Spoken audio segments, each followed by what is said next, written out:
Hey, what's up, guys? I'm Portia King, and we are at the season 3 premiere of Snowfall at the Icon on Roosevelt. We've got interviews with the entire cast, production, and a writer. So please stick around. It's really dope. Can't wait for you to check it out. Hold on to your crown. Okay, so last season, season 2, you pretty much ended with some new boss moves going into play, right? So not only are you about to boss up, I'm assuming, in season 3, but you're also bossing up in real life because you actually just won Best Performance, right? Wow. For the ED Film Festival. How come you're so on point? See, how did I know that? Right. I do my research and I follow you. Yeah, so how else have you bossed up in real life? First way, by making my mum proud.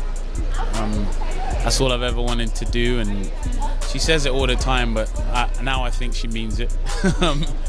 And another way I've bossed up is just by being more of a leader, you know. I was kind of shy and green when I first came into this role on Snowfall, but now, you know, I understand my responsibility, and we're all greater for it. We're all leaders in our own right, and we're all stepping into our own path.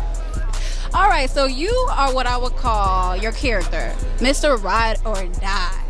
So what can we expect, or what sorts of like trials and tribulations that are going to test you and Franklin's relationship in season 3? Franklin has always been a boss. Leon is becoming a boss. In season 3, you're going to see him being the head boss of his own crew. So now he's still loyal to Franklin, but he's also trying to balance everything with him becoming his own boss as well. So you're definitely going to see that in season 3 for sure. So in season 3, Louie is really dealing with the repercussions of everything that she went through in season 2. She's in a really vulnerable and emotional place, which she doesn't like to be. So we're seeing her we're seeing the emotional side of Louie that we've never seen before, but we're also seeing an even harder shell. So Louie's got a lot going on this season. And your character has transitioned a bit. I know there were a lot of different themes and ties as far as loyalty and commitment and just like kind of being on the fence about a few things. So with your character, will he be all in this season? From the beginning, you know, I said, you know, that brick ain't nothing but trouble. And I think that the wisdom of the OG realized that, you know, if you are going to get into this, that you're going to have an exit strategy.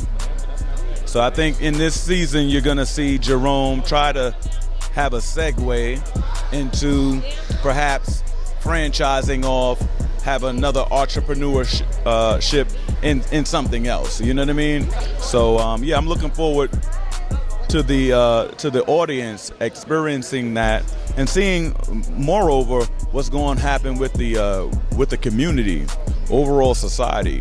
What's the real grave effects of what they're doing for individual gain. All right, so season 1 and season 2, you were here in Chicago with John Singleton. I know we're going into season 3, but how do you feel without him physically being here, the future of the show will go on? Well, I think we all feel it's a little strange, and obviously we miss him. Look, you know, I was lucky to have 4 years working pretty closely with John, talking about this, thinking about it, you know, in the room every day, right? I think we feel comfortable that we can continue this on kind of in his name and really embrace that this is the last thing in his legacy, right? And to make sure that we go out the way he would have intended. You know, John, this is what John loved. Reaching out to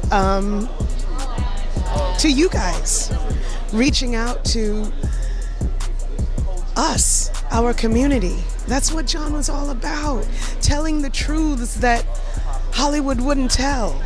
And that's what we're doing, and I'm really grateful to be a part of that. Okay, so I'm sure that it probably hit you more personally than it did us, but when we lost John Singleton, I know you looked up to him as a big brother. How do you feel he would feel about the completion of this season, and what can we expect going into season 4? This is the greatest show in the world, and John would agree with that. He was really passionate about the story we're telling, and he left us the codes, and he's still with us. So yeah, I know he'd be proud of it because I certainly am, and you guys are going to love it.